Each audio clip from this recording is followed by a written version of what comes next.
ও মাই god, আসুন এক নজরে দেখে নেই ভারতকে হারিয়ে চ্যাম্পিয়ন হয়ে যত কোটি টাকা পেল বাংলাদেশ এবং রানার্স আপ হয়ে যত টাকা পেল ভারত।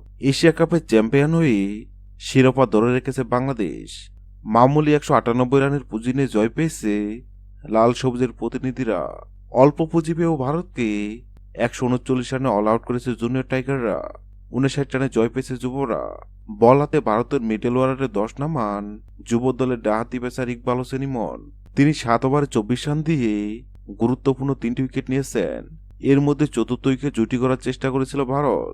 21তম ওভারে সে জোড়া উইকেট নিয়ে ম্যাচ নিয়ন্ত্রণে আনেন ইমন। ভারতের ভিত নড়বড়ে করা বোলিং করায় ম্যাচ সেরা হয়েছেন ইকবাল হোসেন ইমন। পাকিস্তানের বিপক্ষে ম্যাচ সেরা হয়েছিলেন তিনি। টুর্নামেন্টে তিনি 13 উইকেট নিয়েছেন। এছাড়াও টুর্নামেন্টের সেরা হয়েছেন মৌলভীবাজারের এই পেসার।